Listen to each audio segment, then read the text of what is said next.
Peanuts, pain, and a mother's jealousy, Carl and Nancy's story. Some stories don't start with fireworks and fairy tales. Some start with quiet dinners, soft jazz, and two people just trying to hold on. Carl and Nancy had been married for almost 40 years. High school sweethearts. The kind of couple who still held hands at the grocery store and left notes on the fridge.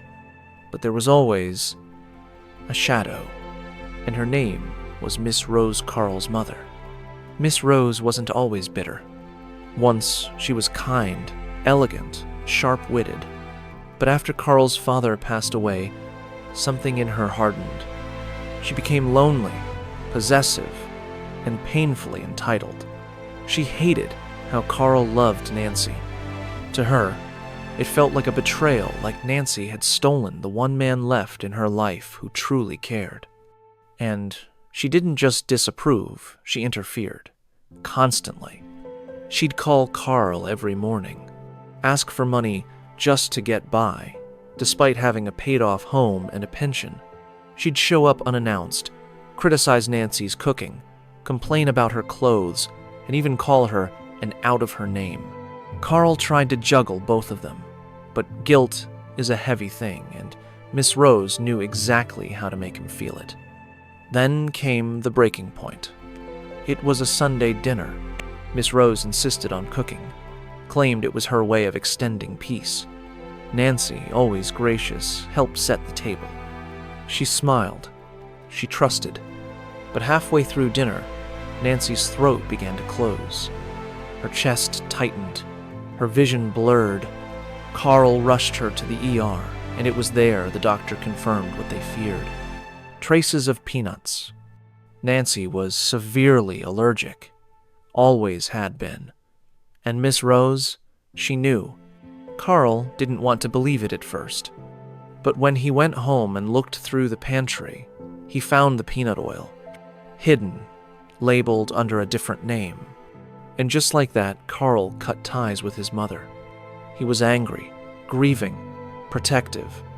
Nancy survived, but their marriage was bruised. Not only because of what his mom did, but because Carl had waited too long to choose. They started therapy not just for healing, but for honesty. Carl apologized for every time he'd stayed silent. Nancy admitted she'd almost left more than once, afraid she'd always be second to a mother's manipulation. But they rebuilt with boundaries this time. No more guilt, no more secrets. Just two people choosing each other again. Months passed. And then, something unexpected happened. Miss Rose had a stroke. The hospital called Carl. She had no one else.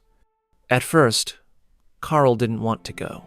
Nancy, despite everything, told him, "Closure doesn't mean forgetting.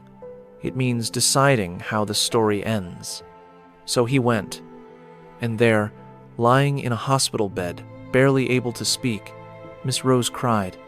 She didn't apologize, but she said weakly, "You were the only thing I had left." And Carl finally said what needed to be said. "And you nearly took away what I had left." In the months that followed, Miss Rose was released to Carl. He didn't take her in, but helped get her care at a nursing home. And Nancy, she visited too. Not out of forgiveness, but out of grace.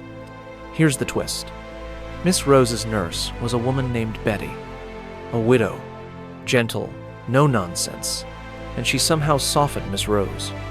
She never became sweet, but she became still, quieter, maybe even remorseful. When she passed 2 years later, Nancy and Carl were there, holding hands. So what did Carl and Nancy learn? That love without boundaries isn't love, it's sacrifice. That silence in the face of harm is its own form of betrayal. And that sometimes choosing peace means letting go of even those we love most. Family doesn't always mean safety, and forgiveness doesn't mean access. But healing, real healing, means facing the darkness and choosing to stand in the light together. Carl and Nancy did. And in the end, they didn't just survive Miss Rose's storm, They outloved it. If this touched your heart, like and subscribe to The Well-Seasoned Path, where we honor stories like Carl's and Nancy's. Until next time, take care of yourself and never stop learning.